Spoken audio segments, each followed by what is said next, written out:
Nah, jadi untuk hari ini kita bukan bahas terkait face recognition lagi, karena kita sudah bahas itu di pertemuan sebelumnya. Kita hari ini mau bahas lebih ke pengenalan nih, telapak tangan. Jadi ternyata telapak tangan setiap orang tuh juga unik, nggak cuma sidik jari, tapi telapak tangan pun juga unik. Dari ukuran, ini ada garis-garisnya, dan apa namanya, uratnya, itu ya, pembuluh darahnya itu kan kadang-kadang masih kelihatan berapa. Gitu. Nah itu ternyata beda-beda. Mungkin kita akan ke situ dulu untuk pertemuan kali ini. Nah, nanti setelah pertemuan ini, kalau semisal ada yang mau ditanyakan terkait tugas yang diberikan minggu lalu, itu boleh. Kita diskusi terkait itu juga boleh. Cuman untuk materi yang saya sampaikan di pertemuan ini lebih ke yang itu, telapak tangan. Tentang telapak tangan, pengenalan telapak tangan. Nah, ini untuk apa nanti kita lihat ya di materi yang saya share di sini. Nah, aku share screen dulu deh. Biar ini sebentar.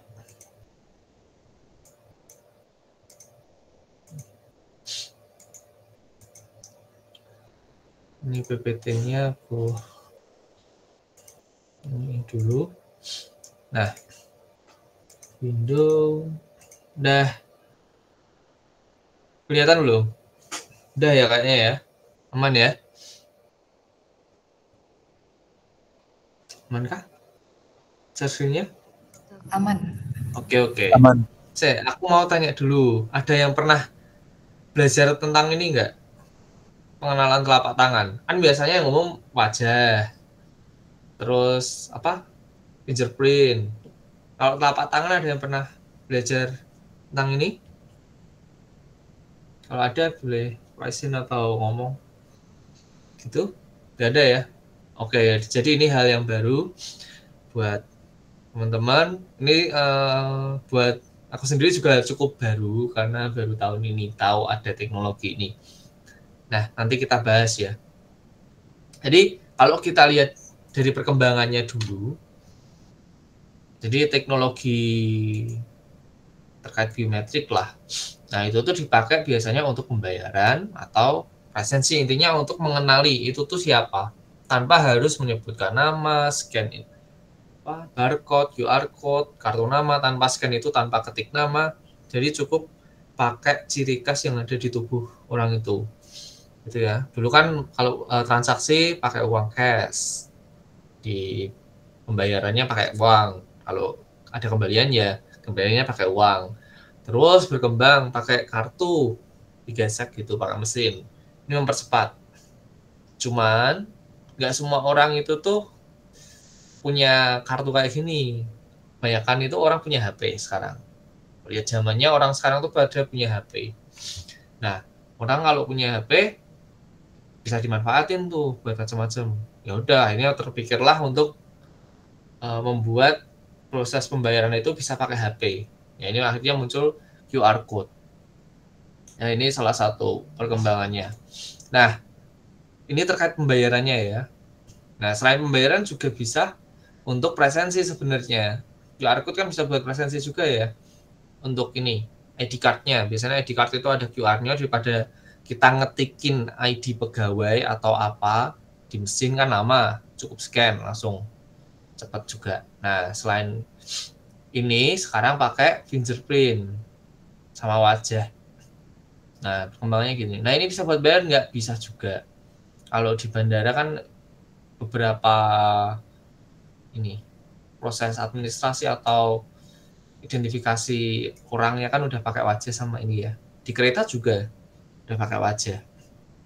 Gitu. Nah, ini yang baru nih. Yang baru tak tahu juga pakai telapak tangan. Jadi ini udah ada. Cina sama Amerika udah ngembangin ini. Di Cina aku belum ini sih, belum tahu penerapannya realnya kayak gimana. Cuma kalau di Amerika pernah lihat videonya orang di Instagram sama YouTube sih waktu itu, cari nanti kita lihat videonya. Udah tak siapin juga, udah tak tampilin nanti. Nah, ini bagian yang bagian scan ini tuh konsepnya itu mirip kayak ini wajah. Yang beda apa? Yang beda cuma datanya. Ini data wajah, yang ini telapak tangan. Bedanya cuma itu. Jadi ya kalau kita bisa bikin yang ini, kita udah belajar ini ya kemarin ya. Sebenarnya belum selesai sih, kemarin kan cuma sampai mengidentifikasi, ya udah mengidentifikasi orang ya, cuman belum sampai yang kalau kita nambah orang baru gimana, belum sampai situ. Nah, nanti kita bahas itu di sini aja, di bagian yang telapak tangan. Tapi secara konsep sama. Jadi ya ini ada pengambilan data wajah dan sebagainya. Nah, teman-teman, kalau alat-alat yang ada di online shop atau toko-toko tentang fingerprint sama yang wajah itu, terutama yang wajah ya, dia tuh sebenarnya nggak cuma pakai ini, nggak cuma pakai foto, nggak cuma pakai kamera, tapi ada infrarednya, kayak di HP. Di HP itu ada, teman-teman lihat di HP itu ada sensor biasanya di depan. Nah, itu sangat berguna untuk pengenalan wajah, karena dia bisa melihat kayak lekukan-lekukan juga, jadi nggak cuma gambar. Kalau bisa melihat lekukan, berarti nanti kalau kita pasang foto orang, itu nggak bakal kedetek. Yang kedetek ya kalau orang itu benar-benar di depan situ, karena kalau foto kan datar ya. Tapi kalau misalkan orang, ini ada teksturnya lah, gitu. Jadi kalau pengen akurat, mau aman ya, amannya ada infrarednya, nggak cuma foto. Walaupun foto tetap diperlukan ya. Foto itu nanti bisa buat identifikasi wajahnya di mana, nanti dicocokin sama infrarednya. Itu juga yang telapak tangan. Oke, cuma nanti kita di bagian telapak tangan, kita nggak akan memperhatikan bagian infrarednya dulu. Kita hanya fokus di klasifikasikan itu tuh telapak tangannya siapa, termasuk cara membuat sistemnya, gimana kita membuat modelnya, gimana kita mendaftarkan orang barunya, gimana kita menyeken telapak tangannya, nanti kita bakal bahas. Cuman code-nya ini tuh kebetulan aku juga nggak terlalu detail bikinnya ya, pakai bantuan ChatGPT juga ya. Kalau sekarang nggak pakai bantuan kok rasanya bantuan ChatGPT rasanya ini ya malah tertinggal. Jadi pakai bantuan ChatGPT juga, nanti teman-teman bisa coba juga. Yang penting paham konsepnya. Kalau misalnya teman-teman mau ngembangin, ya boleh juga pakai ChatGPT. Yang penting paham apa yang dihasilin sama ChatGPT-nya. Nah, lebih seperti itu. Oke, kita lanjut aja ke bagian ini. Telapak tangannya kita lihat dulu. Nah, ini telapak tangan. Jadi kalau kita lihat telapak tangan setiap orang itu ternyata beda. Ada beberapa hal yang bisa kita perhatikan. Yang pertama, ini ukurannya. Setiap orang ukurannya bisa beda-beda ya telapak tangannya. Tapi ingat, telapak tangan dan kamera itu jaraknya mempengaruhi ukuran. Gitu. Jadi ada pengaruhnya ya. Nah, terus gimana biar teridentifikasi ukuran yang sebenarnya? Itu tadi infrared kan memancarkan sinyal, itu bisa untuk mengidentifikasi jaraknya. Cuman aku nggak tahu ya yang di Amerika tuh pakai semacam itu atau enggak. Cuman itu bisa dipakai untuk identifikasi jaraknya dengan kamera juga. Jadi itu sangat berguna. Panjang, lebar. Nah, itu kalau misalkan udah ketahuan jaraknya berapa, nanti bisa di ini apa namanya? Konversi lah. Oh, itu kejauhan, jadi di zoom. Biar konversinya itu maksudnya biar lebih sesuai lah pengukuran panjangnya. Oh, pixelnya itu sekarang itu misalkan untuk bagian jari ini sampai sini kalau kelihatan ya, misalkan ini sampai sini atau jarak ini deh, jarak bagian ini yang di monitor ya, di layar bagian ini pakai ini aja pointer, bagian ini sama ini jaraknya berapa ini? Oh, kalau di pixel itu misalkan 30 pixel misalkan ya kecilan ya, atau 60 lah, 60 pixel. Terus sensor infrarednya nangkep tuh jaraknya 15 cm. Ya udah, dari 50 pixel tadi dikonversi ke berapa senti berdasarkan jarak tadi ke ukuran tertentu. Misalkan ternyata itu jadinya 7 cm berdasarkan jarak tadi. Nah, itu salah satu cara mengukurnya ya. Nah, ini nanti bisa dijadikan fitur. Teman-teman udah belajar ANN apa namanya? Artificial Intelligence, pasti nggak asing dengan kata fitur atau atribut atau apalagi istilahnya. Nah, biasanya fitur sih, gitu ya. Jadi itu kita bisa pakai ini sebagai fitur. Terus posisi lipatan utama itu yang garisnya besar-besar itu. Ini saya tak bilang lipatan utama. Nah, ini setiap orang beda-beda ini. Tangan kiri sama kanan pun beda. Teman-teman bisa cek tangannya masing-masing gitu ya. Terus ada bentuknya ini tonjolan daging di bagian ibu jari. Nah ini yang nggak bisa diukur secara akurat kalau pakai gambar, tapi masih bisa diperkirakan ya. Kayak kita kemarin pakai media pipe, kita kan bisa melihat titik-titiknya. Nah titik-titik itu kan ada nilai Z-nya ya kalau kita lihat datanya ya. Z itu menunjukkan kedalamannya sebenarnya. Nah sebenarnya bisa diprediksi dari gambar, cuman nggak begitu akurat, tapi akurat kalau pakai sensor. Gitu ya. Nah itu tapi bisa dipakai sebagai data ya, titik-titik tadi Z-nya. Bagusnya ada pengenalan jari juga di titik jari kayak yang wajah kalau mau bagus. Cuma nanti kita nggak sampai situ dulu karena itu udah nggak terlalu sih, cukup advance. Kita nggak kejar nanti waktunya. Yang penting kita bisa bikin alat presensi atau apapun lah, intinya pengenalan telapak tangan, gitu ya. Terus ada garis-garis kecil. Nah ini teman-teman garis-garis kecil nih. Cuman ini menurutku kurang ini ya, bukan kurang unik juga, cuman bisa berubah gitu loh, tergantung kondisi tangan kita. Jadi ini mungkin nggak terlalu apa namanya diperhatikan, cuman ini menjadi ciri khas juga kalau kita bandingkan dengan orang lain ya mesti beda itu. Kemudian arah dan pola alur yang khas. Nah ini arah garisnya ini bisa diperhatikan juga sebagai ciri khas.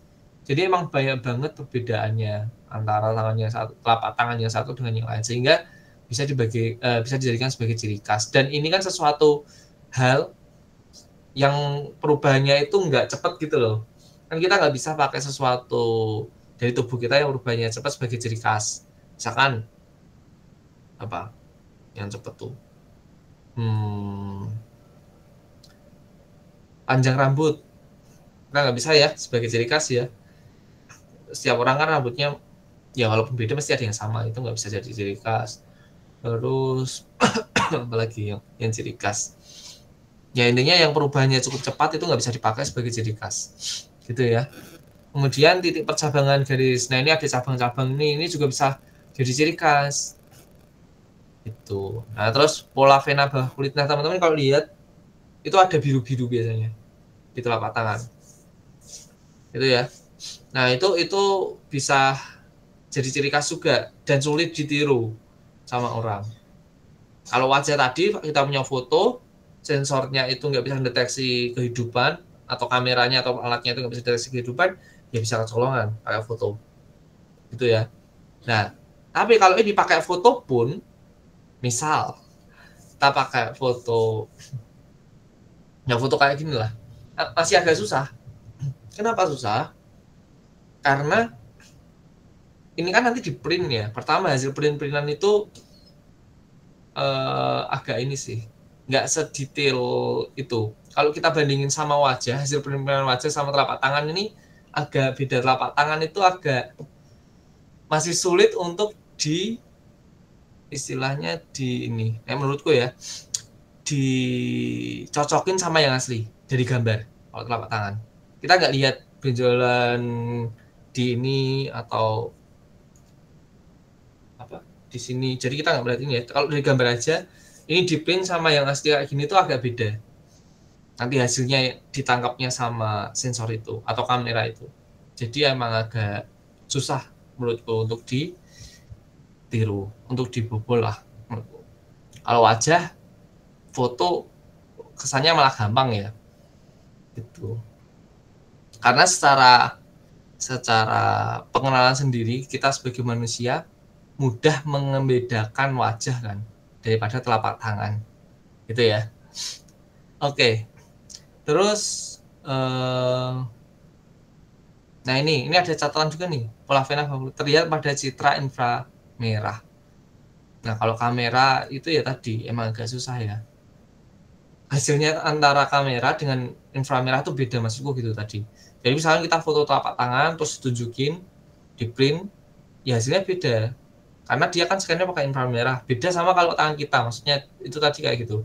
Kan kita ditunjukin ke alat inframerahnya itu beda. Gitu ya. Nah kemudian ini sama si vena juga, tapi ada cabangnya juga ya, biru-birunya itu kalau teman-teman lihat. Terus arah kerapatannya juga terkait vena. Cuman vena ini memang agak agak susah juga ya kalau kita pakai sekarang cuma pakai kamera HP gitu. Ini emang bagusnya pakai inframerah gitu ya. Oke, kita lanjut. Nah, cara kerja pendeteksiannya kayak gimana? Jadi ini cara kerjanya tuh mirip banget sama cara kerja yang wajah, persis, cuma beda data. Yang pertama pemindaian, tentu saja ada deteksi. Ya, yang dipindai apa sih ya? Telapak tangan yang memuat pola urat, garis tangan, bentuk tangan. Jadi ini harus kelihatan semua. Ini ujung-ujungnya nggak kelihatan mungkin nggak apa-apa ya, tergantung sistem kita. Kemudian ekstraksi ciri. Nah, ekstraksi ciri itu ya tadi pola-pola tadi yang tak tunjukin di slide sebelumnya. Itu kan ada bentuk-bentuk khas. Cuman gimana cara dapat bentuk khasnya? Nah, itu yang harus dipikirkan teman-teman. Nanti tak kasih tahu caranya sih. Cuma nanti teman-teman bisa tebak dulu lah sekarang. Oh, gimana ya caranya ya? Biar bisa dapat ciri itu dari tangan. Tapi ini nggak gampang sih. Ini nanti aku nunjukinnya juga nggak sampai terlihat ciri khasnya karena datanya itu tuh kemarin nyari ada ya datanya itu puluhan ribu, kalau nggak salah tuh berapa giga, 20 giga atau berapa belasan giga kalau nggak salah. Nah, aku kalau download terus upload ke Google Drive nggak cukup, sebenarnya bisa pakai itu dari Kaggle datanya, cuman kan data sebanyak itu prosesnya kan lama, jadi ini aku nanti cuma pakai sampel beberapa aja gitu ya. Nanti teman-teman, aku nggak pengen ngasih tugas lagi sih sebenarnya, kemarin aja yang pertama. Dan kalau teman-teman tertarik terkait ini nanti bisa coba sendiri gitu ya. Nanti code-nya tetap bagi yang tak buat sekarang. Nanti teman-teman bisa coba sendiri, bisa tambah gambar sendiri, bisa tambah data sendiri. Nanti kasih tahu juga link Kaggle-nya kalau nggak ini ya, kalau nggak lupa nanti cariin dulu deh linknya. Nah, kemudian setelah kita dapat ciri khasnya baru kita klasifikasiin. Ya, ini klasifikasinya bisa pakai macam-macam, bisa pakai ANN, KNN, SVM, terus random forest dan sebagainya. Random forest bisa buat klasifikasi juga, tergantung kita programnya ya. Jadi kalau kita lihat ini sebagai tambahan, jadi kalau kita lihat metode-metode yang dulu aku tahunnya itu tuh misalkan KNN itu cuma bisa buat klasifikasi, ternyata itu tuh buat regresi juga bisa. Jadi sekarang tuh kayak semua metode, entah klasifikasi atau regresi, yang maksudnya fungsi utamanya itu tuh bisa kayak diubah. Misalkan klasifikasi jadi bisa dibuat regresi, regresi itu juga bisa buat klasifikasi, tergantung kita yang nyetingnya nanti. Jadi emang ada sedikit perubahan lah gitu. Nah, kemudian setelah kita klasifikasikan, nah autentikasi biasalah, cocokkan sama database itu tuh udah ada nggak orangnya, udah ada nggak datanya, atau maksudnya udah ada atau nggak datanya tuh gini, kan bisa aja orang yang di scan itu tuh bukan orang yang udah terdaftar, maksudnya gitu. Misalkan kalau orang itu belum terdaftar ya hasil klasifikasinya mungkin tetap muncul ya, mungkin orang yang mirip, cuman dia tidak memenuhi syarat. Mungkin ada tingkat kepercayaan dari metode klasifikasi itu. Dia tidak memenuhi nilai minimum tingkat kepercayaan atau tingkat kemiripannya itu tidak tinggi. Tapi dia kalau kita bandingkan ya paling mirip itu sama si ini, data si ini. Cuman kemiripannya nggak tinggi. Nah, itu maksudnya di autentikasi kayak gitu. Gitu ya. Ini kita cocokkan dengan database. Oke. Sorry, salah. Nah, tapi tetap ada tantangannya ya. Sama aja walaupun tadi susah tetap ada resiko ya. Telapak tangan, sidik jari pun masih bisa ditiru ya. Sidik jari pakai ini kalau mau niru. Setahuku tuh kayak semacam bahan khusus sih, kayak ini teman-teman, solasi. Teman-teman kalau pakai solasi tempelin ke tangan lah, itu nanti ada bekas kayak ini, fingerprintnya kelihatan. Nah, itu bisa kayaknya dipakai. Ya, nanti kalau kemarin masih apa ya, yang terkait fingerprint bisa coba-coba lah. Nanti kalau udah beli alatnya ya. Nah, terus kualitas sensor. Nah, ini tadi yang tak bilang, infrared tuh cukup mahal sih kalau menurutku. Kemarin aku sempat lihat sekilas ya, harga infrared itu ya cukup mahal. Kemudian faktor eksternal. Kalau kita bicara soal gambar, itu ini yang musuh utamanya sih, pencahayaan. Nah, jadi kalau gambar, cahayanya itu kan sangat mempengaruhi kualitas gambar yang diperoleh ya. Terlalu terang, ya mungkin ada bagian tangan yang malah kayak putih-putih itu. Uratnya nggak kelihatan, atau venanya tadi. Terus ininya, posisi tangannya nggak pas, kepotong gitu-gitu. Itu faktor eksternalnya. Ya tadi, uh, ini ya, biaya. Oh sorry, aku tadi salah baca. Ini kualitas sensor. Ya kalau nggak bagus hasilnya jelek. Gitu. Jadi emang bagusnya ya pakai yang cukup oke lah, jangan yang jelek banget. Tapi kalau mahal banget ya, kalau untuk riset ya sayang juga ya kalau nggak ini, kalau nggak dipakai selanjutnya, cuma buat coba-coba. Oke, itu ini tantangannya ya teman-teman. Nah, ini sekarang kita lihat videonya. Ini videonya tentang penggunaan apa namanya, telapak tangan, gitu ya. Kita lihat.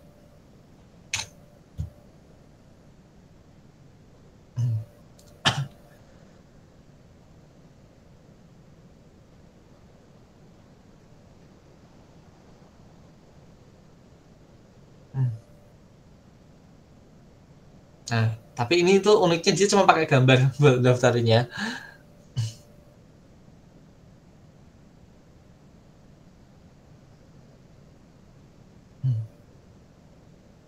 Nah, aku nggak tahu ya di Indonesia tuh udah ada atau belum. Ini kalau misalkan di Indonesia nggak ada, ini topik menarik sih buat teman-teman. Gitu, topik tesis.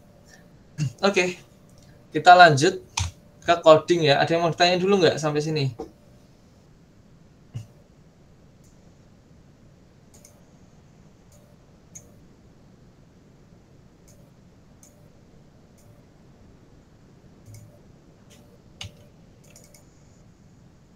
Oke, kalau nggak ada kita lanjut.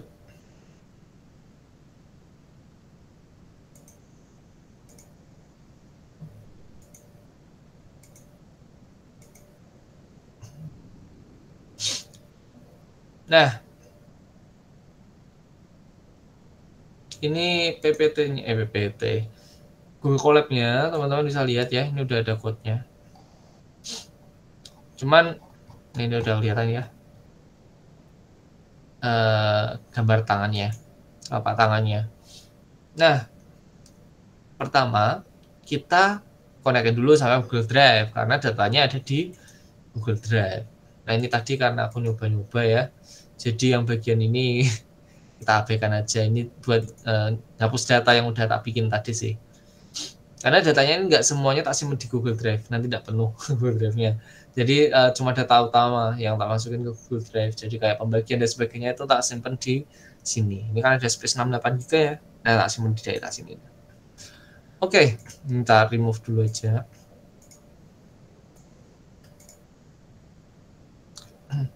Oke, ini udah connect karena ini udah ada Google Drive. Nah, sekarang kita lihat, ini kita abaikan aja ini kalau mau hapus folder ini aja sih tadi. Baru jalanin ini.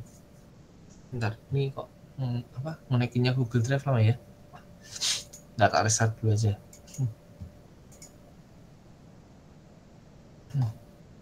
Nah, karena ini udah ya apalah, coba dulu ya. Ini kita bisa abaikan aja nanti bagian ini. Oke, ini kita konekin dulu. Kayak biasa ya teman-teman konekinnya. Continue, ini nggak kelihatan sih pop-up-nya. Continue.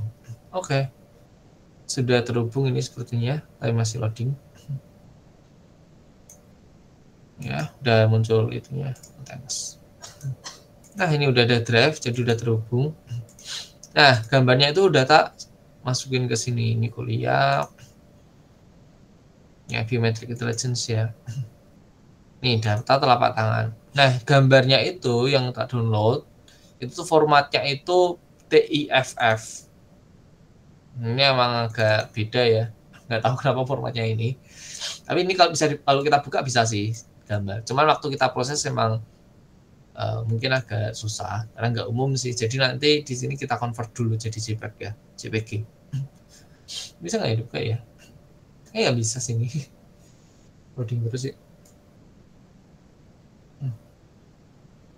Oke, nggak apa-apa ya, kita nggak bisa lihat di sini. Tapi intinya di sini kita punya data 1, 2, 3, 4, 5, 6, 9 sampai 26. Jadi kita punya data 26 gambar telapak tangan.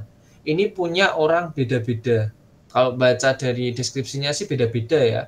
Terus tak cek sih waktu itu gambarnya itu mirip-mirip nggak? Ya mirip-mirip, tapi ada perbedaan gitu. Ya ini kita asumsikan punya 26 orang berbeda. Gitu ya. Oke, selanjutnya kita udah punya data tadi. Ini biarin ya, kita tutup aja. Nah, sekarang kita mau siapin datanya dulu. Ini bikin fungsi sih. Jadi kita siapin datanya, kita convert dulu datanya jadi JPG. Tapi selain di-convert, itu juga disimpan ke folder yang sudah dipisahkan, jadi train sama val. Gitu ya, kita bagi juga training sama test sih sebenarnya. Karena kita nggak bisa pakai validation ketika training. Kenapa nggak bisa? Karena satu user cuma satu gambar telapak tangan di sini. Kan biasanya kita kalau training bagi dua datanya kita bagi dua, di train sama file ini ada dua data yang kelasnya sama. Si A ada di train, si A juga ada di tes. Cuman mungkin yang di train datanya lebih banyak. Cuman kita kendalanya sekarang di sini cuma punya satu data untuk setiap user, setiap orang. Gitu ya. Jadi file di sini emang nggak beda, nggak kayak yang biasanya, karena emang kebutuhannya bukan kebutuhan, ketersediaan datanya itu ya terbatas. Oke, jadi kita buat dulu fungsinya. Ini mempersiapkan data. Jadi kita buat folder outputnya kalau belum ada. Terus kita bikin juga folder train sama filenya kalau belum ada. Nah, ini if for f in. Jadi di folder input itu udah banyak gambar dengan format .tiff. Dicek semua yang formatnya ini, terus disimpan nanti di folder ini. Di variabel ini. Nah, ini diurutin aja biasa. Nah, terus ini ada i, filename. Jadi ini enumerate tahu ya. Jadi kita kayak melihat semua data yang ada di variabel ini, tapi kita kasih indeks juga. Gitu ya. Indeksnya itu nanti i. Gitu. Nah, ini nyiapin data. Sama sih, ini milih train sama filenya tapi random. Ini kita udah tentuin 0,2 ya validation datasetnya. Kemudian kita convert ke JPG karena biar lebih gampang gitu ya. Kita convert, kemudian kita save. Gitu. Oke, selanjutnya kita jalanin dulu. Kita panggil fungsinya. Kita tadi punya 26 data. Tunggu dulu ya. Di sini udah belajar CNN belum? Di mata kuliah apa gitu? Kak Herveli atau Kak Dina? Sudah Kak, di Sudah. neural network juga sudah kemarin-kemarin. Deep learning Oke. Kak. Oke, sip. Karena udah, kita jadi mungkin bagian itu agak cepet aja ya. Nanti aku cuma kasih contoh yang simple-simple aja. Yang trainingnya cepet lah. Dan datanya juga sedikit sih. Oke, kita udah punya datanya. Sekarang kita simpen di dua folder. Tadi kan satu folder ya. Sekarang dua folder, train sama file.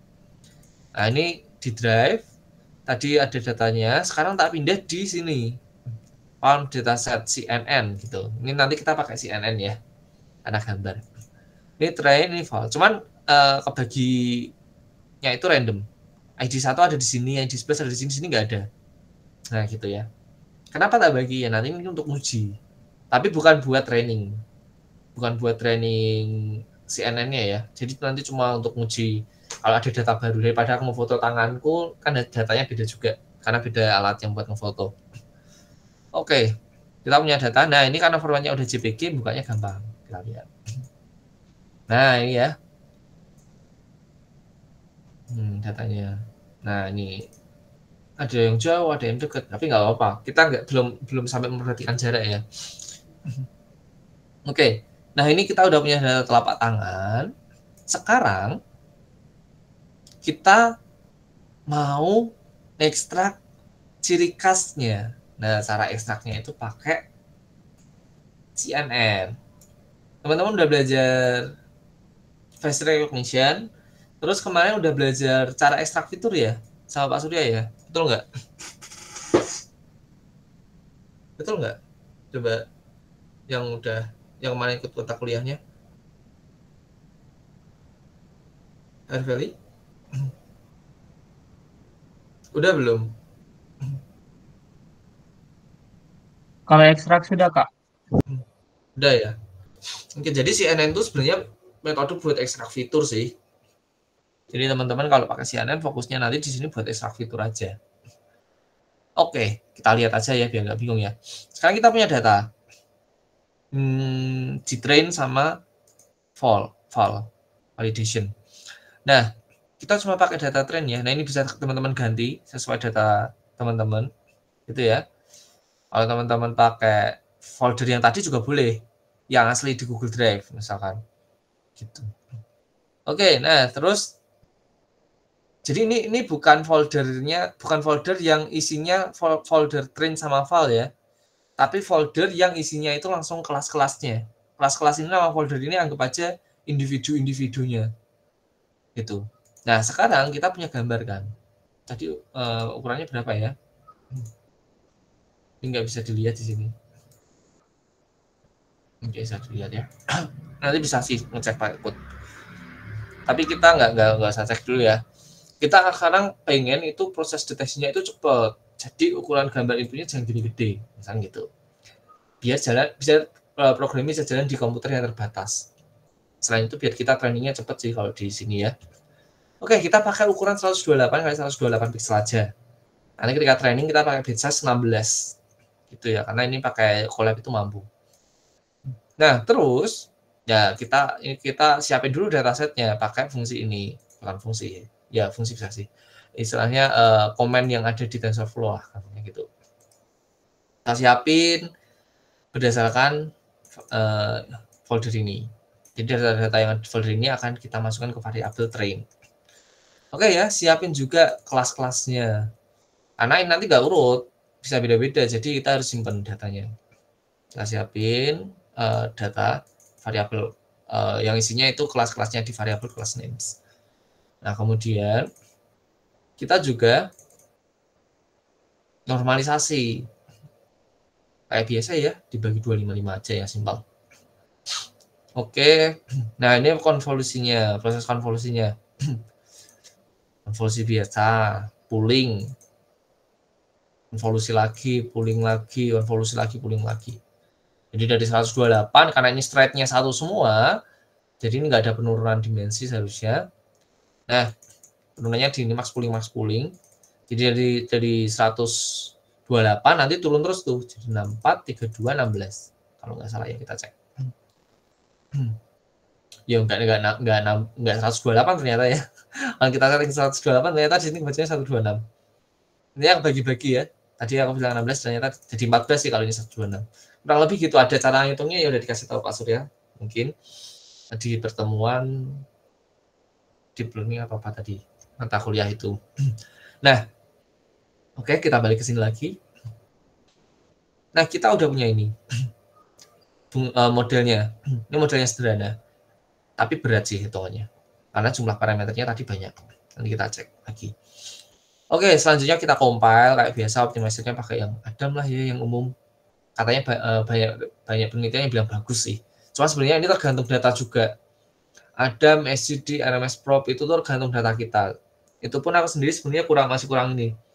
Masih belum tahu pasti kapan pakai Adam itu. Cuman ini yang tak terapin sekarang, SGD itu biasanya tak pakai di training kedua. Jadi biasanya aku training itu nggak cuma sekali. Jadi training itu 2 kali biasanya kalau aku.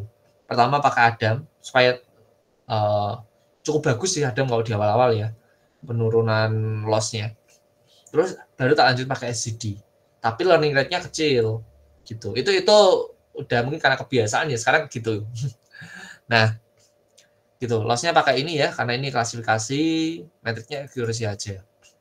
Oke, kita simpan datanya di history. Kalau mau bikin grafiknya, mungkin kita fit modelnya dulu dengan EPOS banyak 10. Jelek sih kalau 10. Kita buat 50 lah ya. Atau 100 kalian lah ya. Oke. Nah, nanti kita training, kita tampilkan grafik hasil trainingnya berdasarkan epochnya. Jadi nanti di epoch pertama akurasinya berapa gitu. Kemudian kita simpan modelnya biar nanti kita bisa panggil pakai file ini. Jadi semisal variabel model, dengan variabel model kalau di training itu kan nanti bisa dipanggil model yang udah di training, weight-nya itu udah terupdate. Tapi semisal model ini kita lupa, ketumpuk, hilang tuh model. Gitu. Nah, kita masih punya ini file ini. Jadi masih bisa diakses model training yang awal. Terus ini daftar kelasnya sih nanti teman-teman biar tahu. Oh, indeks ke 0 itu atau hasil klasifikasi 0 itu isinya tuh apa? ID 1 atau ID berapa? ID itu nama foldernya ini atau nama usernya ini, kita kasih ID sih. Bukan nama orang ya. Oke. Kita jalanin aja. Oke, kita tunggu mungkin sekitar 1 menit sih. Mungkin ada yang mau tanya dulu sampai sejauh ini. Boleh tanya dulu sambil nunggu ini trainingnya selesai. Kalau enggak kita tunggu dulu ya, karena nggak bisa lanjut. Gitu, Kak Feli ada yang mau tanyain? Kak Dina, Kak siapa lagi ini? Kak Agatha, Kak Yulio, sama Zia.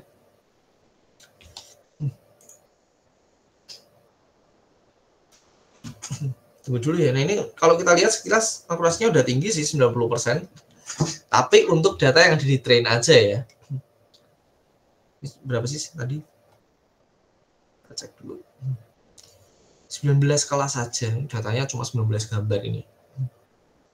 Dan modelnya cukup berat hitungannya. Kenapa? Karena jumlah parameternya segini. Gede ini, gede banget. Terus Gflops-nya aku belum tahu ya ini berapa ya. Gflops itu penting nggak buat ngecek ini kecepatannya. Kalau teman-teman pernah belajar ultralytic atau YOLO, itu biasanya ada keterangannya berapa Gflops. Nah, HP itu kalau nggak salah tuh rata-rata 60-an ya, HP menengah ya 60 Gflops. Jadi, tapi ketika kita pakai dia nggak di kondisi sebesar itu, karena udah dipakai buat macam-macam kan. Mungkin cuma setengahnya ya, sedangkan 30 Gflops. Model kita 5 Gflops. Berarti bisa dapat sekitar 12 fps, 12 frame per second, kurang lebih kayak gitulah. Jadi semakin kecil itu jumlah kalkulasinya yang bisa dilakuin per detik Gflops itu. Oke, nah kita punya sudah selesai. Kita punya akurasi 1 ternyata. Tapi untuk data ini aja ya. Yang file ini kita belum cek. Nah, ngeceknya gimana? Kan nggak di training, betul nggak? Nah, nanti gimana caranya kita bahas. Oke. Ini kita lihat akurasi terbaik itu 1. Tapi kita nggak pakai semua yang ada di model ini. Gitu ya. Nah, teman-teman, sebenarnya ini kan CNN ini yang paling dasar ya. Sebenarnya banyak metode teman-teman kalau belajar YOLO atau ultralytic, ada C2F, ada C2K apa, ada CBAM, ada attention dan sebagainya. Itu bisa dipakai untuk mendapatkan fitur yang diinginkan. Terus ada pyramid, apa ya istilahnya? Aku agak lupa. Jadi itu supaya model itu bisa memperhatikan detail itu ada caranya. Nggak boleh di pooling terlalu banyak, nanti detailnya hilang. Nah, nanti itu harusnya kita pelajarin juga, tapi nggak di mata kuliah ini kalau teman-teman tertarik terkait image processing gitu ya. Oke, nah kita lanjut di sini. Sekarang kita udah punya model, kita cek, harusnya udah ke save ya. Nah ini udah nih model tangan H5. Formatnya nggak ada H5 sih, macam-macam. Aku sekarang biasanya pakai ONNX kayak yang ada di YOLO gitu, karena itu lebih enak, bisa dijalanin di JavaScript, di berbagai macam bahasa lebih gampang lah aksesnya. Jadi kalau kita mau bikin aplikasinya pakai JavaScript enak, pakai nggak harus konversi ribet-ribet lagi sih. Misalkan pakai ini apa namanya R kayaknya bisa juga ya. Oke. Nah selanjutnya kita mau cek sebenarnya ciri khas setiap gambar itu apa sih? Nah, gitu ya. Nah, teman-teman bisa pakai ini. Nama paketnya, ini jangan ya.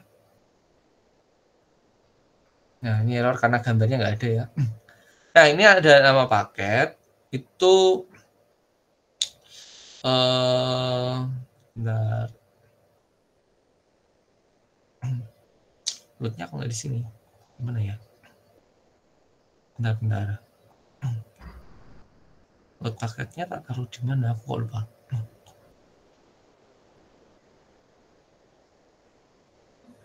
Teman-teman coba cek ya di atas import ini. Ini, oh ini pakai TensorFlow ya. GradCam, cuman ini ternyata pakai TensorFlow aku. Ini kayak ChatGPT juga sih, karena aku pakainya bukan TensorFlow biasanya sekarang. Jadi ini karena teman-teman mungkin diajarnya di kuliahnya pakai TensorFlow, makanya ini tak bawanya pakai TensorFlow. Cuman sekarang aku tuh udah nggak pakai TensorFlow, udah jarang banget. Jadi tadi tanya GPT pas bagian ininya. Nah, kalau aku pakainya beda ya, bukan ini ya. Tapi sama bikin GradCam gini. Jadi kayak heat map yang menunjukkan bagian penting dari gambar yang menjadi ciri khasnya dari penerapan fitur extraction ini, proses konvolusi ini, gitu.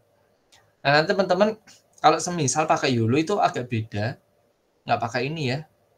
Nanti kapan-kapan deh kalau masih ada waktu bisa tak tunjukin.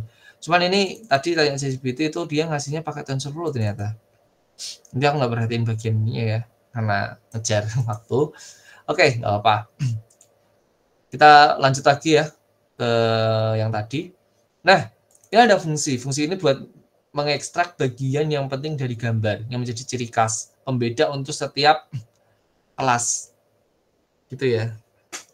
Nah, ini kita load modelnya dulu. Gitu ya. Sebenarnya ini kalau mau di load di awal aja juga boleh, atau setiap manggilnya di load juga boleh. Nah, ini biar enak tak taruh di sini. Jadi setiap manggil ini dia harus nge-load modelnya ini dulu. Tapi ya ini tergantung sistem ya. Kalau kita bicara sistem, yang load itu ada prosesnya.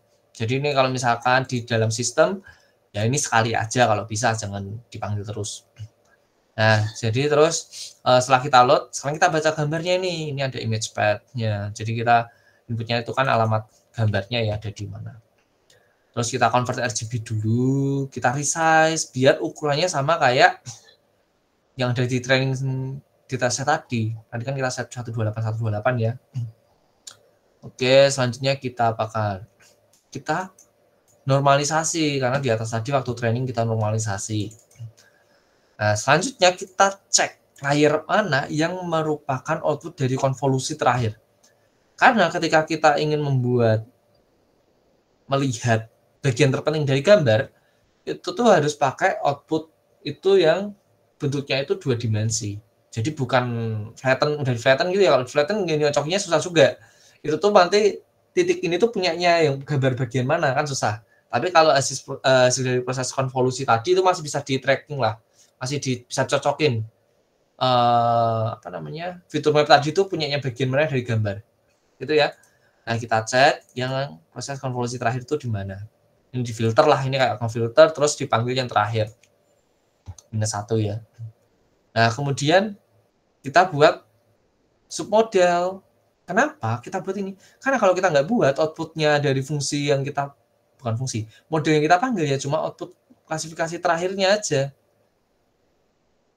Oh, kita punya model, kita input gambar, outputnya ya cuma kelasnya. Itu tuh gambarnya, itu ID-nya apa? 0, 1, 2, 3. Kan kita nggak butuh itu aja, kita butuh fitur map atau data dari salah satu layer ini. Lebih tepatnya ini sih, yang ukurannya masih 14 kali 14 kali 128. Pas bagian ini. Gitu ya.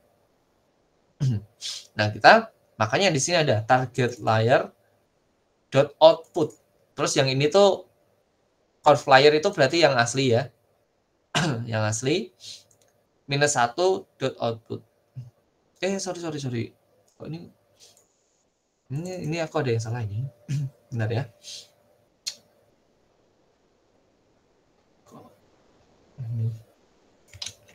Nah. gambarnya nggak ada ya. Cek.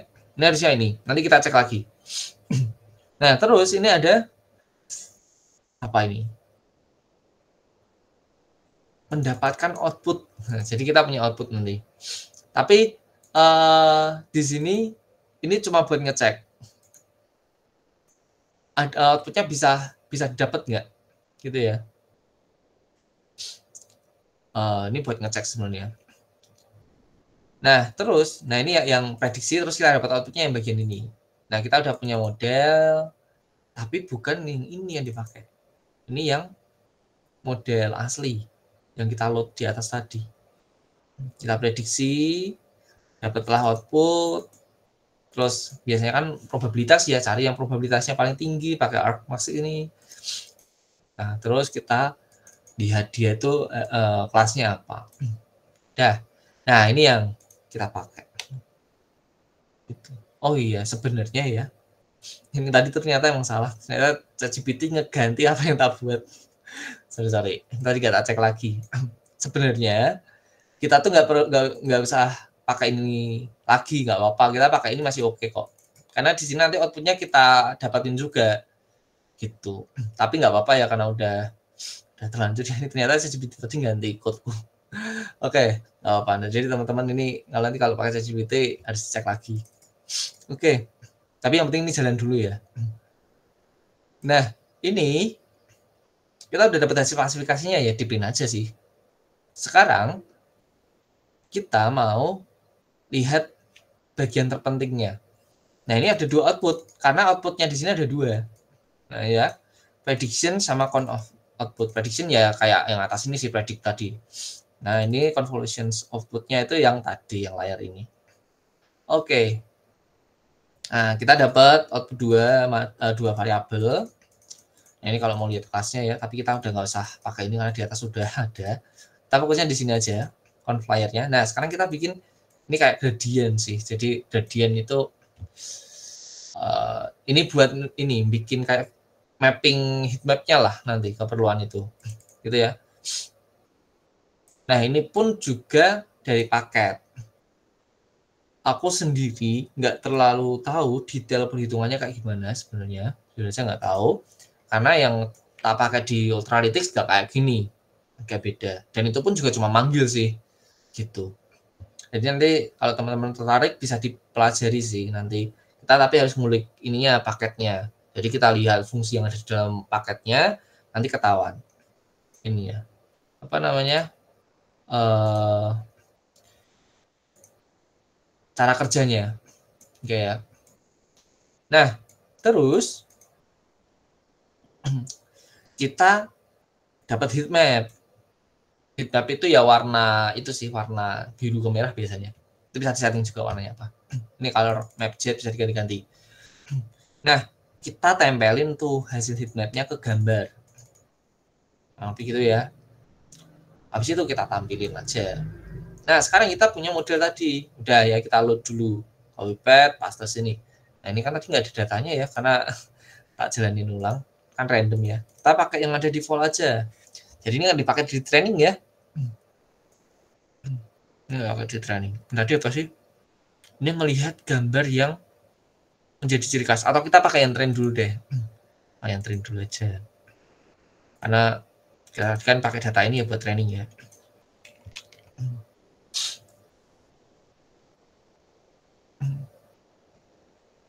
Bentar.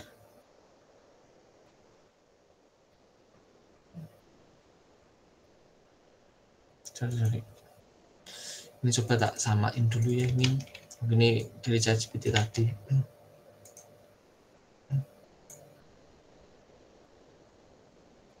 Ini yang salah. Kita cek dulu. Oh. Mana tadi? Ini satunya keganti.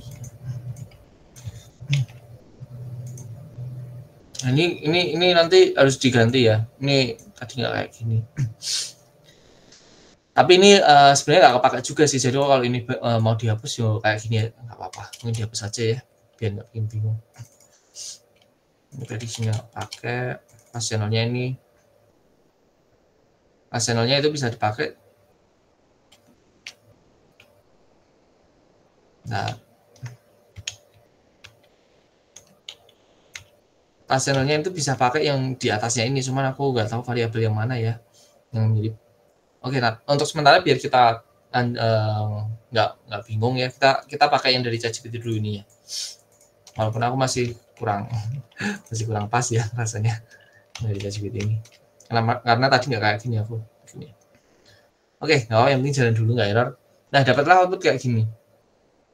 Ya dia bisa ngekstrak kayak gini outputnya. Ini yang jadi ciri khasnya.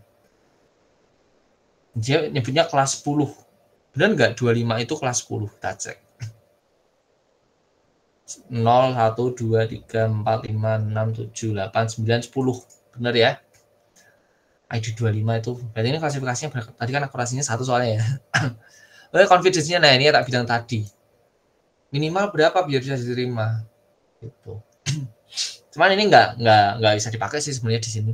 Nanti kita pakainya bukan ini. Karena kita buat penentuan itu tangannya siapa, nggak pakai yang ANN. Karena kalau ANN itu kan ada proses deep learning ya, ada proses training. Nah, kalau kita pakai itu, masa setiap orang mau daftar harus nunggu training dulu? Kan nggak mungkin. Jadi nanti ada tekniknya. Nah, ini sebenarnya keunggulan dari machine learning, metode klasik lah. Kayak tadi SVM, KNN. Dia nggak perlu proses training yang lama, dia cepat trainingnya. Karena dia kayak menggunakan data yang ditambahkan saat itu juga. Dan dia proses klasifikasinya kan berdasarkan step yang udah ditentukan ya. Nggak ada proses penentuan variabel dulu. Nah, maksudnya weight gitu ya. Kalaupun ada mungkin cepet sih, nggak kayak deep learning.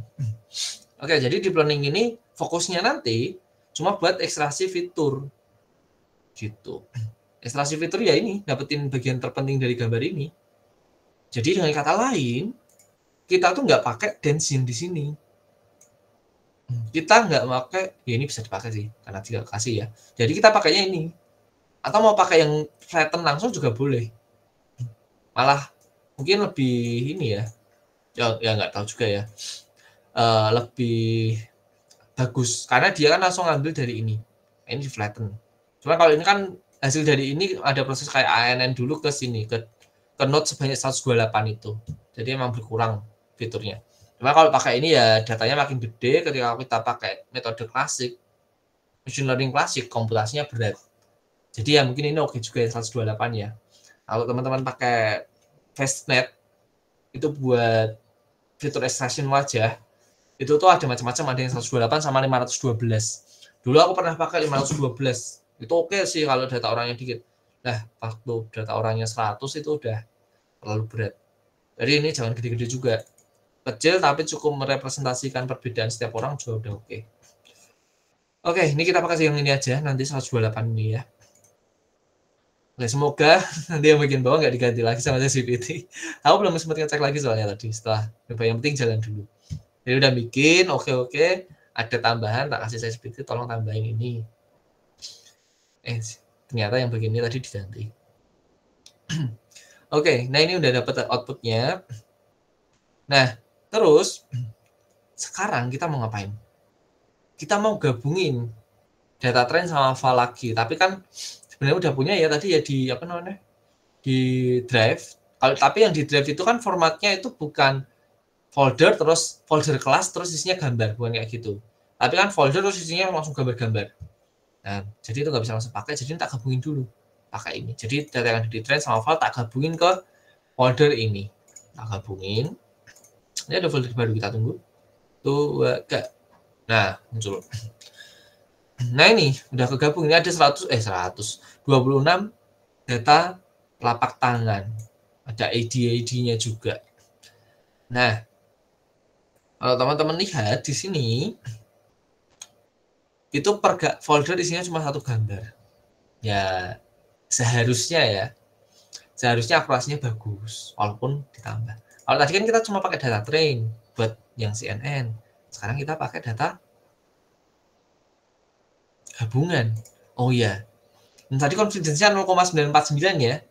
Karena inputnya itu kita ngujinya pakai data yang ada di train. Sekarang kita coba dulu pakai yang ada di test. Copy paste. Sorry. Nah, paste. Nah, confidence-nya kecil. Ya, ini cukup tinggi sih sebenarnya.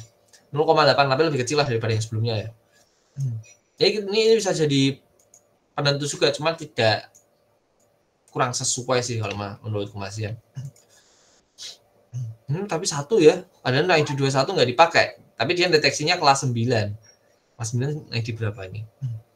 1, 2, 3, 4, 0, 1, 2, 3, 4, 5, 6, 7, 8, 9, 22 harusnya. Kok 22?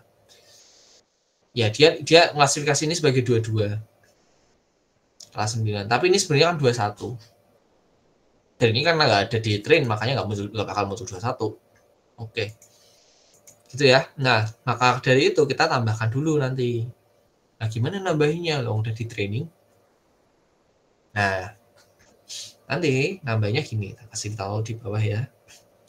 Nah, ini teman-teman, kita udah punya folder gabungan. Sekarang, kita bakal ekstrak semua data telapak tangan yang ada di folder ini. Nah, ini kan sekarang data validasinya udah ada ya. Dari 26 data, kita ekstrak semua data telapak tangannya. Pakai apa ekstraknya? Pakai model CNN yang udah kita buat. Tapi kita outputnya yang bagian ini aja, yang udah di flatten. Nggak usah sampai sini, nggak dipakai. Itu ya. Mana ya? Saya kasih lihat ini. Nah ini, oke. Kita lanjut dulu. Nah sekarang kita mau ekstrak fiturnya, kita bikin fungsi. Nanti kita klasifikasinya itu pakai KNN juga ya. Metode klasiknya, mesin learning klasiknya kita pakai KNN. Nah, kapan pakainya nanti kita lihat di bawah ya. Nah sekarang kita pakai fungsi yang kita bikin untuk mengekstrak fitur. Nah fungsinya kita buat ekstrak fitur gitu ya. Bentuknya apa ya? Model. Karena kita mau ekstrak fitur pakai model CNN yang udah kita buat. Terus gambar yang mau diekstrak fiturnya, ukuran gambarnya ini harus sesuai sama model yang kita buat tadi. Layer indeksnya -2. Nah ini penting ini. Karena kita mau pakai ini, makanya ini -2. Gitu ya. Karena ini -1, ini -2. Oke ya. Nah, terus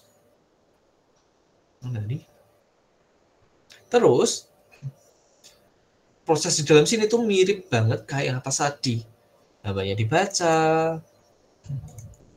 di convert warnanya, di RGB, di resize, normalisasi. Target layarnya kita tentukan dulu dari model. Ini inputnya model yang udah di load ya, bukan padnya. Akhirnya terus kita ambil tentuin outputnya tuh yang mana. Gitu. Nah, harusnya itu model layers yang tadi yang di atas tadi itu loh. Kan nggak tahu kenapa jadi error. Ini. Nah, terus ya ini sama kayak yang atas sih. Persis.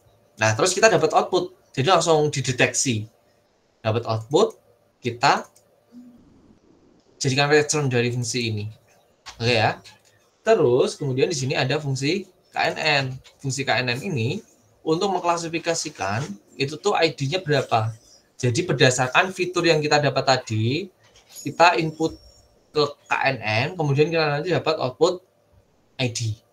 Gitu ya. Tapi sejauh ini masih gampang ya, saya kira. Oke, kita ekstrak dulu deh. Ini fungsi yang kita buat. Sekarang kita ekstrak dulu, bukan ekstrak, load dulu deh. Load dulu modelnya. Model apa ini? Model CNN. Jadi kita udah punya model CNN, kita load. Nggak kita compile ya. Kita load aja. Kemudian kita siapin juga pad buat nyimpen model KNN. Jadi kalau ketika kita pakai KNN, itu kan biasanya ada feed juga kayak training tapi nggak yang lama gitu ya. Nah, kemudian nanti kita panggil, kan gitu biasanya kalau di TensorFlow ya. Nah, jadi teman-teman nanti kalau kita mau mengklasifikasikan data orang, kita pakainya ini. Bukan manggil KNN ini lagi, yang atas tadi. Nanti.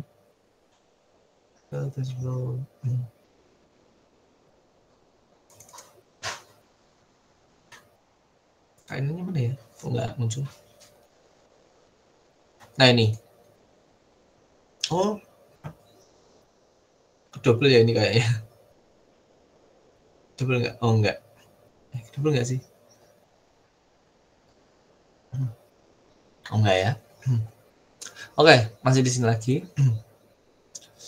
Nah, jadi kita nanti itu ekstrak, bukan ekstrak. Kita simpan modelnya di sini. Formatnya itu .pk, pickle sih ini. Ini import pickle. Nah, tadi harusnya atas dulu ya, ini kayak aku lewat. Nggak apa deh, kita lihat isinya dulu. Nah, setelah kita simpan nanti baru kita pakai. Nah, ini kelewat harusnya atasnya dulu. Sorry. Tadi kebanyakan scrollnya. Oke, ini yang tadi ya. Nah, terus kita prepare datasetnya dulu. Sorry, tadi kelewat ininya. Cell code-nya. Nah, kita prepare datasetnya dulu. Kita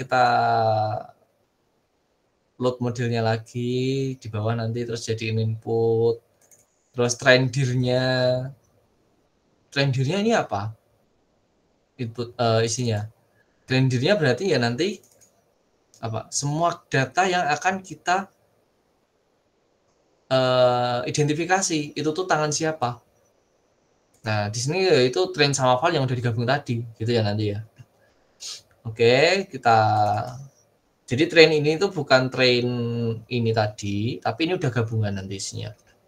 Ini sama kayak yang bawah sih. Cuman yang ini tuh sebenarnya bagian buat bikin model klasifikasi setiap usernya yang bawah tadi pengujian. Tapi secara isi itu mirip kok. Oke, ini mirip kayak yang tadi. Ini mengurutkan kelasnya juga, tapi nggak diurutin juga nggak apa-apa sih sebenarnya. Yang penting masih sesuai. Terus, nah ini apa ini? Ini load gambarnya. Nah ini kebetulan sebenarnya gambarnya JPG aja ya, ini nggak pakai sebenarnya. Tapi nggak apa. Kadang-kadang kan kita campur-campur kan datanya. Cuma kalau di sistem biasanya satu gambar. Cuma kalau kita cari di internet kan biasanya nyampur ya. Oke, nah ini sebenarnya JPG aja karena udah diproses juga dari TIFF tadi kalau nggak salah. Jadi JPG. Jadi sebenarnya ini JPG aja nggak apa-apa. And with JPG kita proses apa yang dilakukan. Ini path gambarnya di mana. Kita ekstrak fiturnya. Dapat fitur, di-append ke fitur list. Gitu ya. Ini 0 itu karena outputnya itu dalam bentuk list. Jadi list ada list lagi gitu. Nanti kita bisa cek sih, aku agak ragu, nggak begitu ingat juga. Nanti kalau teman-teman mau tahu bisa dicek ya. Intinya di sini buat nyimpen data fitur-fitur. Oh, ID 1 fiturnya itu 128 data yang kayak gimana. Nah, kita simpan di sini. ID 10 128 data yang kayak gimana. Kita simpan di sini. Termasuk labelnya ya, ID-nya. ID-nya ini mengidentifikasi itu siapa. Ya, ini ada for, nanti disimpan di sini. Oke ya.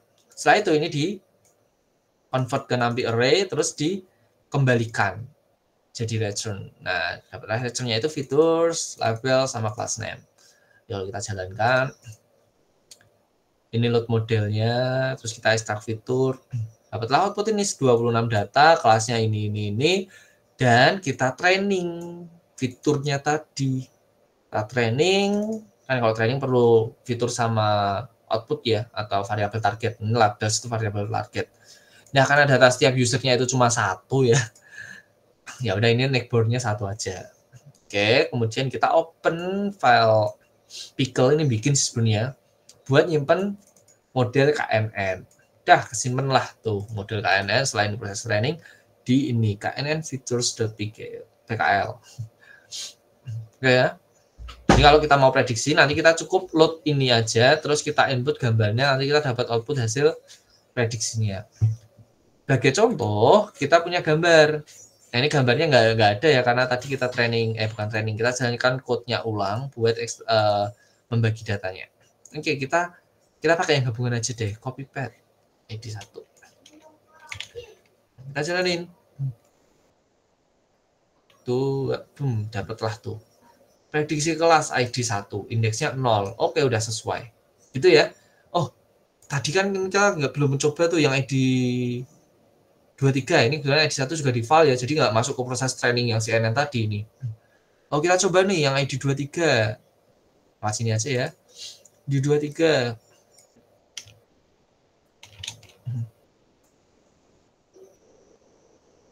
Tunggu dulu. Nah ini, oh benar ID 23 indeks ke-15. Oke, berarti modelnya ini sudah bisa mengenali data baru yang nggak kita pakai di CNN tadi, di proses training buat fitur extraction tadi. Oke, berarti ini udah oke sih teman-teman. Jadi dari sini kita udah menguji model yang kita buat tadi. Gitu ya. Ini sama sih. Ini sama ke atas tadi. Cuman ini kita pisah. Tadi tak pisah. Karena biasanya kalau di sistem itu tuh cuma mentok sampai sini. Pengujian itu nanti ada di menu lain. Terus di bagian ini khusus untuk real time detection-nya ketika aplikasi digunakan. Jadi dia cuma pakai code yang bagian ini. Jadi ini buat bikin model plus pengujian awal. Terus ini buat penggunaan secara real time-nya sebenarnya gitu. Jadi secara isi ini sama, ini kalau mau dihapus pun nggak apa-apa. Karena di sini udah ada di KNN mirip atas. Oh ya apa ya, ini ada. Sebenarnya tadi itu mau tak kasih kayak pemisah gini teks gitu, cuman belum sempat. Jadi masih kayak gini. Oke, sekarang kita hitung akurasinya deh biar makin meyakinkan. Kita akurasinya pakai data yang ada di mana? Ya karena ini data sampelnya cuma satu, kita cek semua aja ya. Kita pakai yang ada di Palm Dataset CNN gabungan. Ya udah, kita cek. Dari 26 data, ada fitur extraction-nya dari model CNN yang kita buat sendiri. Kemudian kita masukkan data baru yang nggak pakai proses ANN lagi untuk pembuatan ini ya, fiturnya. Ya, tapi dia pakai ANN juga sih, tapi nggak di training ulang. Jadi dia pakai yang udah ada yang kita pakai, yang kita buat sebelumnya buat ekstrak fitur. Kemudian output dari fitur tadi, output dari metode tadi berupa fitur itu dimasukkan ke metode KNN. Oh, ternyata akurasinya jelek KNN tuh. Teman-teman bisa ganti SVM, bisa ganti apa? Logistic regression nggak mungkin sih. Ini misalkan apa namanya, random forest atau decision tree, bebas gitu ya. Oke, sampai sini dulu sebenarnya materinya hari ini. Ada yang mau ditanyain nggak? Kalau ada boleh langsung ini aja, apa, on mic, nanti langsung tanya aja.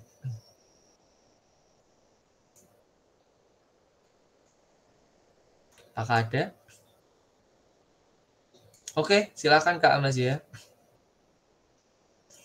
Oke, selamat malam Kak.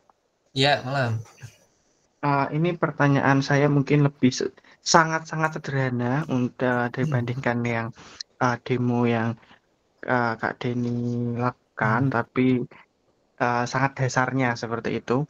Ya, masih berkaitan dengan yang kemarin, yang ide saya mengenai tesis saya mengenai presensi menggunakan wajah. Nah, di puji Tuhan di ACC, tapi ada tambahan mendeteksi tidak hanya presensi dengan wajah, tapi mendeteksi emosi. Jadi senang, sedih, atau biasa aja seperti itu.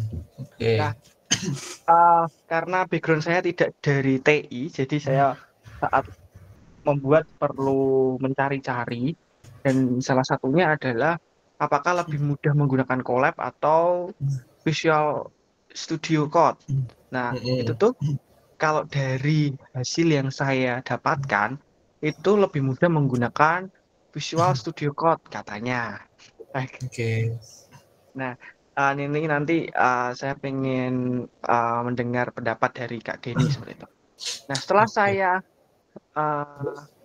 mencoba menggunakan Visual Studio Code, menginstal library-library yang diperlukan seperti itu, dan ternyata ada crash-nya. Ternyata Python versi 3.13 itu tidak kompatibel dengan library-library seperti Keras ya, dan lain dan lain sebagainya itu. Nah, jadi saya masih bingung. Nah, ini caranya gimana gitu. Nah, mungkin dari situ dulu sih Kak Denny, mungkin saya bisa dapat pencerahan biar bisa melangkah lebih lanjut. Terima kasih. Oke, ya, oke, masih ya. Ini kalau bicara soal gampang atau susah antara menggunakan collab sama visual code, sebenarnya kalau segi gampang sama susah ya, collab itu lebih gampang. Kenapa lebih gampang? Karena fungsi utama collab itu ya cuma buat ini, biasanya buat analisis data, nggak sampai jadi aplikasi. Nggak sampai jadi aplikasi, cuma sebatas analisis data. Tapi kalau visual code, nanti itu bisa buat analisis data, bisa juga buat bikin aplikasi. Dari situ, udah kelihatan bedanya. Mana yang lebih gampang, dari kebutuhannya. Gitu ya. Tapi bisa nggak sih sebenarnya kalau bikin aplikasi? Ya kalau dicari caranya tetap bisa sih sebenarnya. Cuman bukan fungsi utamanya, kalau kita lihat ya. Yaitu lebih ke analisis, bikin model, gitu-gitu. Terus, kalau misalkan Visual Studio Code itu kan bisa buat analisis juga, bisa buat bikin aplikasi. Kalau buat kasusmu ini, karena kamu mau pakaiin di sekolahan ya, berarti kamu harus bikin aplikasi. Kalau bikin aplikasi, berarti bagusnya pakai Visual Studio Code. Ada tapinya lagi. Visual Studio Code itu jalannya di lokal. Kalau di lokal berarti spek komputernya harus diperhatikan. Karena di sini kamu udah berkaitan sama pengolahan gambar, face recognition. Kalau semisal kamu ada proses training dan sebagainya, lebih baik pakai Colab. Karena Colab ada GPU gratisnya walaupun terbatas penggunanya. Gitu. Jadi kalau saran dari aku, kamu pakainya kombinasi Colab sama Visual Studio Code. Kapan pakainya? Colab itu bisa kamu pakai ketika kamu bikin model-modelnya, bikin analisis datanya atau AI-nya. Visual Studio Code baru kamu pakai buat bikin aplikasinya atau sistemnya kayak gitu. Misal sistemnya itu nanti pakai berbasis website, modelnya website. Pakai apa? Misalkan pakai Streamlit. Ya udah, pakai Visual Studio Code bisa. Cuma nanti itu jalannya kan di lokal ya. Atau pakai GitHub juga bisa kalau Streamlit ya. Tapi nanti kalau misalkan kamu mau ujian dan sebagainya mungkin lebih enak pakai Visual Studio Code karena kalau misalkan ada edit lebih gampang. Tapi itu cuma bisa diakses di komputermu aja atau di jaringan yang sama ya. Kalau pakai Visual Studio Code untuk hosting websitenya. Kurang lebih seperti itu. Jadi saran dariku pakai dua-duanya sesuai kebutuhan gitu. Kalau dibilang susah mana ya, sebenarnya susah Visual Studio Code kamu harus setting termasuk paket yang kamu pakai tadi. Karena kamu pakai Visual Studio Code, kamu kan harus install paket-paket. Nah, di Colab itu tuh paket-paket, beberapa paket itu udah diinstal sama Google secara default. Kayak TensorFlow itu aku nggak install lagi tuh, nggak ada pip install tadi. Langsung pakai karena udah diinstalin, yang udah kompatibel sama versi Python-nya juga. Ya udah, tinggal pakai, makanya lebih enak. Tapi kalau di Visual Studio Code ya udah di nol, kamu install paketnya dulu, kamu install Python-nya dulu, kamu install paketnya. Memang nggak semua paket itu kompatibel dengan Python terbaru, karena Python terbaru itu ya mungkin ada perubahan komputasi dan sebagainya, yang mana mungkin nggak bisa diterapin sama paket-paket sebelumnya yang dibuat di versi Python sebelumnya. Nah, oleh karena itu, kalau saran dari aku, ketika kamu mau bikin program terkait presensi tadi, kamu identifikasi dulu paketnya mau pakai apa, terus kamu cek di websitenya, dia biasanya ngasih tahu dia paket itu kompatibel sama Python berapa aja.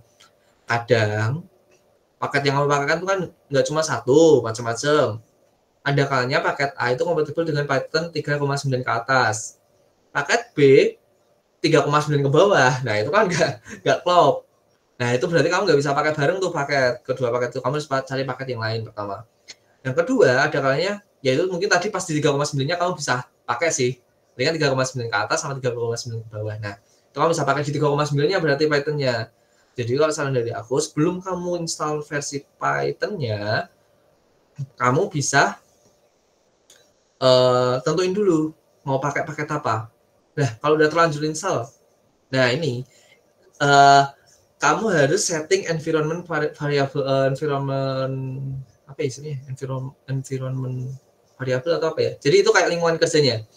Jadi ketika kamu mau bikin programnya, kamu tentuin dulu mau pakai Python yang mana. Jadi di komputermu atau laptopmu kamu bisa install Python lebih dari satu. Python 3.9, 3.10, 3.11 sampai 3.13. Kamu install semua nggak apa-apa. Tapi nanti ketika mau pakai, kamu tentuin dulu, kamu pilih dulu mau pakai Python yang mana. Gitu. Yang kompatibel sama paketmu. Tapi biasanya di apa namanya, di laptop atau komputer ketika kamu install, biasanya dia bakal menetapkan yang pertama kamu install itu sebagai default. Jadi misal kamu nggak tentuin paket, bukan paket, versi Python-nya sebelum melakukan pemrograman, dia akan pakai versi Python yang pertama kali kamu install. Ya itu bisa diganti sih di itu environment variable juga sih di pengaturan. Ada control panel atau pengaturannya antara itu ya. Aku agak lupa nama menunya. Ya kurang lebih seperti itu sih. Kalau saran dari aku, pertama kamu cari dulu informasi paketnya. Cari informasi paketnya, dia kompatibel sama Python berapa aja, baru kamu install Python-nya. Nah, setelah kamu install Python-nya, ini kalau pakai Visual Studio Code ya, kamu baru bisa melakukan pemrograman. Gitu. Atau kamu pakai Google Colab dulu, coba-coba, gitu. Nanti kalau udah oke semuanya, baru kamu coba di Visual Studio Code. Dari aku, kamu pakai keduanya aja sih menurutku. Lebih enak sesuai kebutuhan aja. Gitu ya, Mas ya. Oke, terima kasih Kak Denny. Memang ya kemarin memang ada sedikit pusing di bagian versi itu tadi. Yang sudah mencoba juga yang virtual tadi, tapi malah saya tambah pusing. Error semua gitu kan. Jadi terminalnya di mana, library-nya di mana, codingannya di mana, beda semua malah. Ya, itu harus belajar dari dasar sih. Kayak ketika install itu kamu customize saja, daripada kamu bingung toh. Kamu install Python itu kamu customize. Kamu install di mana? Di C aja sih, kamu bikin folder Python 3.1 atau 3.2. Kok 3.9 atau 3.11, 3.12 kamu bikin di situ, kamu install di situ. Jadi kamu nyarinya nggak bingung. Kemudian di environment variable kalau mau ganti-ganti juga enak. Nanti bisa dipelajari ya di YouTube. Sama satu lagi Kak. Untuk tadi kan saya lihat database-nya, kalau di sini kan di kuliah ini kan gambar telapak tangan seperti itu. Nah, berarti kan kalau saya kan nanti kan gambar muka anak-anak.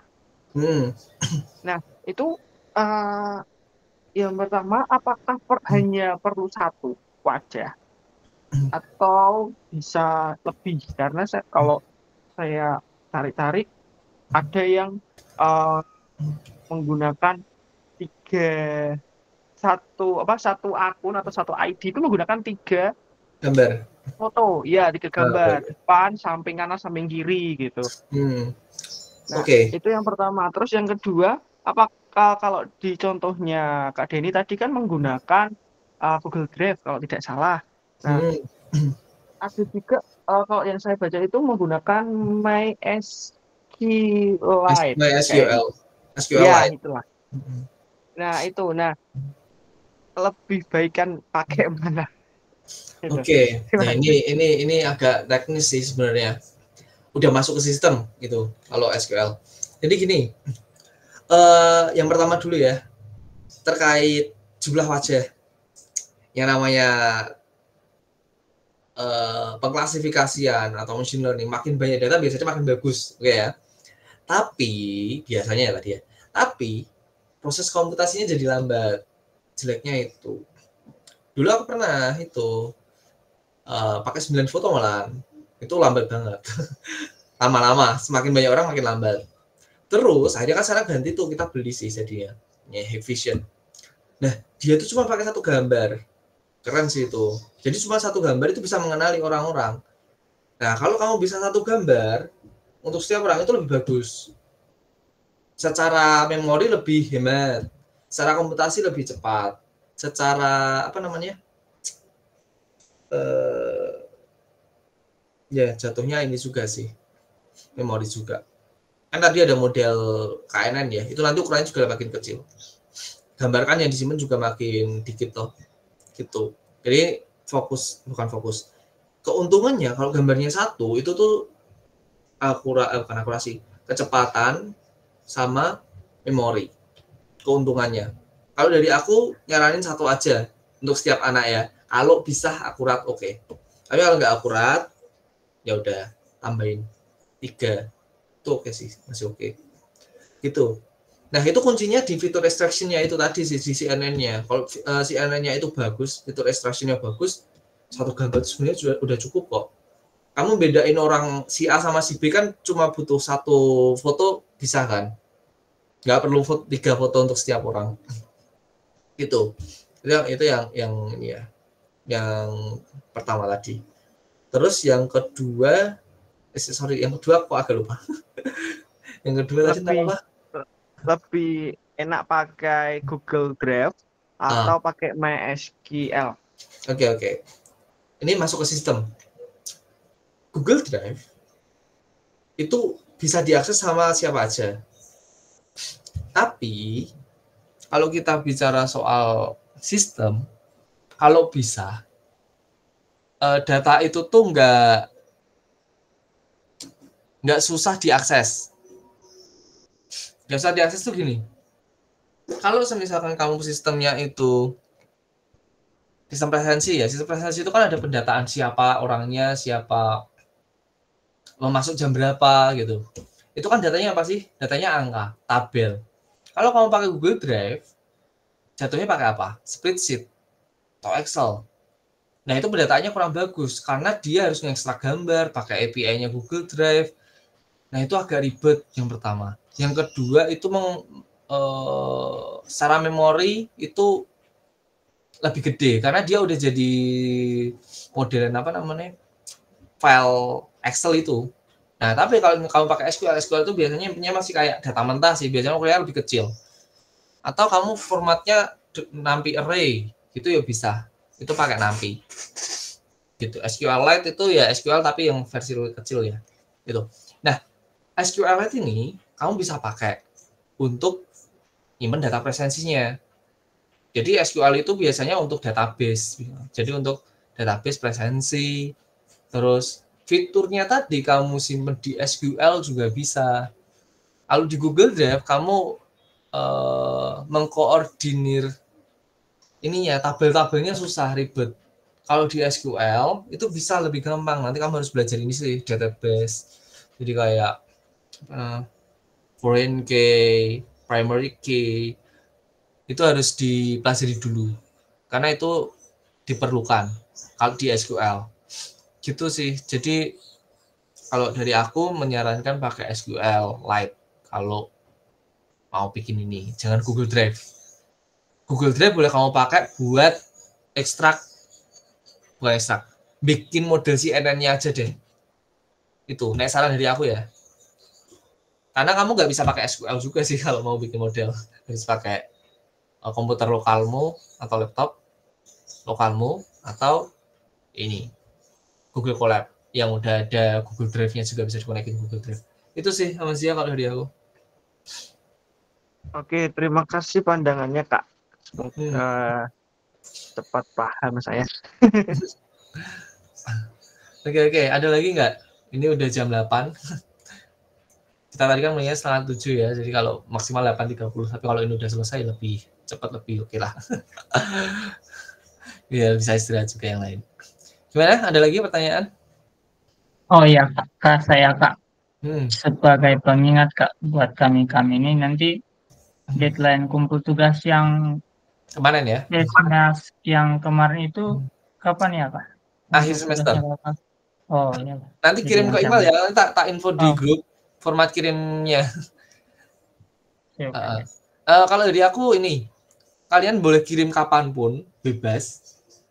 Misal udah dikirim nih minggu ini, nyoba ngerjain lagi kok lebih bagus ya hasilnya, kirim lagi aja. Tapi dikasih keterangan V1, V2 gitu. Biar aku tahu yang terbaru yang mana. Gitu ya. Ya, Kak. Oke, ada lagi? Kalau nggak ada, kita berarti sampai sini dulu aja. Ini udah jam 8. Oke, aman ya. Nah, untuk presensi, nah kebetulan kan aku nggak punya ini ya. Nggak punya data matkul ini di siasat, jadi nanti presensinya sama Pak Surya mungkin apa gimana. Gitu ya. Biar dibuatkan.